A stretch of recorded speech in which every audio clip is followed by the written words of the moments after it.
suis ravie aujourd'hui de pouvoir vous présenter mes travaux. Donc du coup, il s'agit de la dernière étude de ma thèse sur l'interoception et la pleine conscience dans les troubles des conduites alimentaires.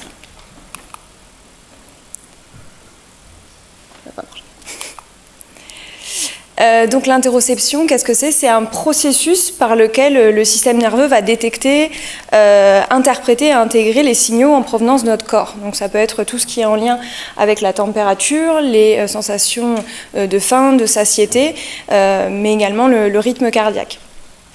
Selon Garfinkel, l'interoception comprend 3 dimensions. La première concerne la précision interoceptive. C'est finalement tout ce qui concerne les mesures objectives de l'interoception et qui sont mesurées via des tâches de rythme cardiaque. La deuxième concerne la sensibilité interoceptive et concerne plus les croyances que l'on peut avoir vis-à-vis de nos performances interoceptives et sont mesurées via des autoquestionnaires. Et enfin, la conscience métacognitive qui est donc la correspondance entre les mesures subjectives et objectives. Un autre modèle de l'interoception, amené par Meiling et son équipe, parle finalement plus de conscience interoceptive, où ils intègrent tout ce qui va avoir trait à l'observation des sensations, mais aussi à la régulation et à l'attention qu'on peut porter à ces sensations corporelles. Et c'est ce type de construit qui va principalement nous intéresser ici, puisque ce construit fait la différence et la distinction entre 2 modes d'attention, c'est-à-dire l'attention que l'on peut porter à ces sensations et qui peut être plutôt, qu'on va appeler ici inadaptée, donc c'est-à-dire que je vais porter une attention plutôt anxieuse vis-à-vis, un focus peut-être trop intense, une hypervigilance vis-à-vis de mes signaux corporels qui peut entraîner plutôt de l'anxiété vis-à-vis des signaux corporels, ou bien une vision plutôt adaptée qu'on appelle mindful, c'est-à-dire être dans l'acceptation de ces ressentis corporels. Donc on s'est rendu compte que l'interoception, c'était un processus qui était présent dans beaucoup de troubles psychopathologiques, notamment dans les troubles des conduites alimentaires. Quand j'entends troubles des conduites alimentaires, je vais parler des 3 grandes catégories des troubles alimentaires, dont l'anorexie mentale, qui, pour rappel, c'est finalement le fait de restreindre ses apports énergétiques jusqu'à obtenir un poids qui est significativement bas. Ça comprend également la peur intense de prendre du poids, et on retrouve également une altération de la perception du poids ou de la forme du corps. La boulimie, c'est le fait qu'il y ait une survenue assez récurrente d'accès hyperphagique, c'est-à-dire une absorption d'aliments dans une période de temps qui est limitée, souvent inférieure à 2 heures, avec une quantité qui est supérieure à la norme, avec un sentiment de perte de contrôle. On retrouve également des comportements compensatoires, type laxatif, diurétique, vomissement, exercice physique excessif, et une influence du poids sur l'estime de soi. Concernant l'hyperphagie boulimique, il y a également une survenue récurrente d'accès hyperphagique avec présence de honte, de dégoût de soi et de perte également d'estime de soi, mais sans compensation, c'est-à-dire sans comportement en tout cas compensatoire. Le modèle cognitif des troubles des conduites alimentaires a mis en avant que finalement un élément était transdiagnostique de tous ces troubles et concerne finalement l'évaluation de soi qui est dysfonctionnelle. C'est-à-dire tout ce qui va être en lien et basé sur les préoccupations corporelles et la forme du poids, finalement qui seraient les facteurs principaux de maintien de ces troubles alimentaires, et tout ce qui serait plutôt en lien avec les comportements compensatoires découlerait de ces dimensions-là. Un autre facteur transdiagnostique qui apparaît concernerait aussi l'interoception, qu'on retrouve dans la plupart des troubles des conduites alimentaires. En effet, les déficits d'interoception ont montré un lien avec la distorsion de l'image de soi, l'image corporelle. On trouve également un lien avec l'altération des sensations de faim et de satiété. À l'inverse, le fait d'avoir une plus grande sensibilité à ces signaux corporels peut entraîner une hypervigilance des signaux appétitifs. Donc la plupart des auteurs se sont intéressés finalement au déficit et donc à la sensibilité aussi interoceptive et on peut étudier tout ce qui est en lien avec la régulation interoceptive, puisqu'en effet l'expérience perceptive n'est pas forcément facilement dissociée de notre évaluation. On peut en effet observer très bien ces sensations et pourtant avoir une évaluation qui est négative de ces perceptions. On retrouve notamment dans l'anorexie mentale un fort lien entre l'observation des sensations corporelles et la suppression interoceptive qui est reliée à la restriction alimentaire. Donc finalement, on peut se poser la question de comment améliorer cette régulation interoceptive, et de plus en plus d'études finalement font le lien avec la pleine conscience qui pourrait cultiver finalement la conscience interoceptive. La pleine conscience, c'est quoi? C'est le fait finalement de porter une attention sur le moment présent, sans jugement, et avec acceptation de ce qui se passe sur l'instant présent. C'est le fait de porter son attention sur ses sensations de respiration, ses sensations corporelles, ce qui permet de favoriser une meilleure compréhension de la relation entre l'esprit et le corps. La différence, puisqu'en fait, il y a beaucoup de points communs entre conscience interoceptive et pleine conscience, au niveau fondamental, au niveau conceptuel. Mais un point finalement important de différenciation, c'est ce qui est l'objet d'attention. Puisqu'en effet, dans la pleine conscience, l'objet d'attention peut se porter sur l'extéroception, l'interoception, les pensées, les émotions, alors que dans l'interoception, c'est vraiment centré sur les expériences somatiques. Il y a également une influence donc, de la pleine conscience sur l'interoception. On le retrouve également sur l'activation de certaines zones du cerveau, comme l'insula, et une meilleure amélioration de l'attention sans réaction, la réduction des ruminations et de l'évitement expérientiel qu'on retrouve fréquemment dans les troubles des conduites alimentaires. Donc comment mieux comprendre ces liens, finalement, les liens entre ces concepts? Eh bien, il y a une analyse qui est de plus en plus présente en psychopathologie, l'analyse en réseau, qui postule que les troubles naissent et sont définis par des relations dynamiques entre les symptômes qui peuvent se renforcer mutuellement.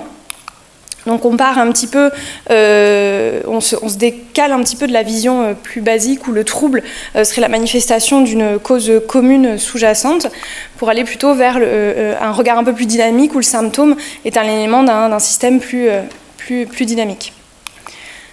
Donc dans les troubles des conduites alimentaires, il y a quelques analyses qui ont été réalisées et qui montrent finalement que les préoccupations concernant le poids et la forme corporelle sont au centre des réseaux et donc vont dans le sens des modèles cognitifs.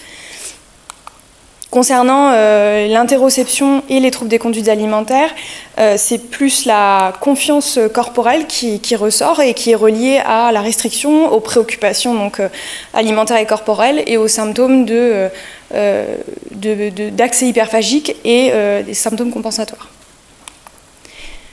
Et dans la pleine conscience et les troubles des conduites alimentaires, il y a également des études qui ont montré un lien entre la facette de non-jugement, le fait de ne pas en effet porter de jugement à ces sensations corporelles, qui était en association négative avec les troubles alimentaires, et à l'inverse, l'observation qui était, elle, positivement associée aux troubles alimentaires et qui va dans le sens, en effet, de l'hypervigilance des sensations corporelles. Donc pas d'étude n'a encore été réalisée sur ces trois dimensions, c'est-à-dire sur les troubles des conduites alimentaires, sur l'interoception et sur la pleine conscience. Et donc c'est l'objectif finalement de notre étude, c'est d'identifier la structure en réseau des symptômes des troubles des conduites alimentaires en interaction avec la conscience interoceptive et la pleine conscience. Donc pour cela, nous avons réalisé une étude monocentrique qui est descriptive et transversale, pour lequel nous avons eu un avis favorable de notre comité de protection des personnes en avril 2022. Donc étude que nous avons réalisée directement auprès de patients hospitalisés dans le service des troubles des conduites alimentaires, donc dans le pôle inter-établissement d'addictologie du CHU de Bordeaux, donc patients hospitalisés de jour ou hospitalisation complète. Les patients qui étaient exclus, c'était ceux qui pouvaient souffrir de comorbidités qui étaient trop sévères et qui pouvaient entraver l'étude. Et notre échantillon donc, se compose essentiellement de femmes, donc 118 femmes pour le moment, avec majoritairement des anorexies mentales, puis des patients et patientes, des patientes qui souffrent de boulimie et d'hyperphagie boulimique. L'âge moyen est de 30 ans et l'IMC moyen est de 20 kg par mètre carré. Au niveau des variables que nous avons utilisées pour le réseau, nous avons utilisé donc des variables de conscience interoceptive avec les 8 dimensions de la conscience interoceptive, des variables de pleine conscience avec les 5 facettes de la pleine conscience, des variables alimentaires sur la symptomatologie des troubles des conduites alimentaires. On a également rajouté une mesure de craving alimentaire, c'est-à-dire tout ce qui est en lien avec le désir persistant de consommer un aliment avec ce sentiment de perte de contrôle. Et nous avons rajouté des covariables sur les niveaux d'anxiété et de dépression, avec également des covariables sur l'âge et l'indice de masse corporelle. Et donc nous avons réalisé une analyse en réseau en se basant sur ces éléments-là. Voici du coup les résultats, le réseau que du coup nous obtenons à la suite de cette analyse. Ce qu'on peut d'abord identifier finalement, c'est qu'il y a un lien entre l'interoception et les troubles des conduites alimentaires qui se passent au niveau des préoccupations corporelles et pondérales, avec 2 dimensions seulement de l'interoception qui sont l'écoute corporelle et la confiance qu'on peut avoir dans son corps. Si on se concentre d'abord sur l'écoute corporelle, on peut voir donc que l'écoute corporelle est alimentée par 2 construits de la pleine conscience. Il s'agit du coup d'observer et de décrire ces sensations corporelles qui vont avoir un impact sur la confiance corporelle, qui vont à leur tour diminuer les préoccupations en lien avec le poids. Si on regarde plutôt la confiance corporelle, c'est 2 autres construits de la pleine conscience qui vont alimenter cette dimension. Là, il s'agit plutôt des dimensions et des facettes de l'acceptation, donc le non-jugement et la non-réactivité, qui, elles, vont avoir un impact donc, sur la confiance corporelle et qui, à son tour, va avoir un impact inverse sur les préoccupations en lien avec la forme corporelle. On a également un autre réseau qui se dessine en lien avec les préoccupations alimentaires, les niveaux d'anxiété et de dépression. Ce sont donc finalement c'est une autre facette de la pleine conscience là, qui va avoir un impact sur la dépression, c'est le fait d'agir en pleine conscience. Et au niveau de l'anxiété, ça va être plutôt tout ce qui a trait au non-jugement. Donc qu'est-ce qu'on remarque finalement là on voit que la pleine conscience a un impact sur 2 portes, l'interoception d'un côté et les niveaux d'anxiété et de dépression de l'autre, qui vont avoir toutes les 2 un impact sur les préoccupations alimentaires, corporelles et pondérales. Les préoccupations, on a vu que les préoccupations alimentaires, corporelles, pondérales sont au cœur finalement des symptômes des troubles des conduites alimentaires, mais finalement elles sont toutes 2 alimentées par 2 portes qui sont elles-mêmes alimentées par le même construit qui est donc la notion de pleine conscience. Si on se centre d'abord sur l'interoception, on note finalement que la confiance corporelle est au centre de ce premier réseau, et ce qui va dans le sens aussi de la littérature, puisqu'on retrouve en effet des liens entre les déficits de confiance corporelle et l'image corporelle. En effet, lorsque les signaux, finalement, lorsqu'on a peu de confiance corporelle, nos signaux corporels peuvent être confus ou inadéquats et entraîner ce qu'on appelle une erreur de prédiction interoceptive, ce qui veut dire qu'il y a une différence entre les signaux que je vais prédire et les signaux réels. Et plus finalement je me retrouve dans cette position de signaux confus, moins je vais accorder un sentiment de sécurité à mon corps. Et plus je me centre finalement moins je me centre sur moi et moins j'accorde de confiance à mes signaux corporels, et plus je vais aller me situer sur les normes corporelles extérieures, ce qui peut renforcer donc tout ce qui est comportement de vérification corporelle qu'on retrouve souvent dans les troubles des conduites alimentaires. Pour notre deuxième porte, donc en lien avec l'anxiété et la dépression, on voit en effet que c'est tout à fait en lien avec les résultats qu'on retrouve dans la littérature. Il y a une réduction de la dépression et de l'anxiété qui se réalise en se dégageant donc des pensées qui peuvent être les pensées ruminatives, négatives, qu'on retrouve souvent aussi dans les troubles des conduites alimentaires. C'est ce qui pourrait être en lien avec le processus de décentration qu'on retrouve dans la pleine conscience. Le processus de décentration, c'est le fait finalement de se désidentifier de tout ce qui va être pensée, émotion ou événement. On le sait aussi dans la littérature, on retrouve finalement l'utilisation de la rumination mentale comme une stratégie d'évitement cognitif et émotionnel pour les patients qui ont un trouble des conduites alimentaires. Et donc finalement, aller à l'encontre de ce processus via la pleine conscience pourrait combattre un petit peu cette stratégie. Donc finalement, la réduction de la rumination, elle entraîne une diminution de la dépression et de l'anxiété, c'est ce qu'on retrouve dans la littérature. Alors les limites de cette étude, il y en a beaucoup, puisqu'en fait la taille de l'échantillon déjà est assez faible, ce qui ne nous permet pas d'avoir de stabilité de l'indice de centralité. Il aurait été aussi intéressant d'identifier ces réseaux selon les sous-types de troubles des conduites alimentaires. On peut aussi se dire forcément notre réseau ne comprend que des femmes qui sont du coup en recherche de prise en charge. Donc voilà, on ne peut pas forcément l'étendre à toute la population de patients souffrant d'un trouble des conduites alimentaires.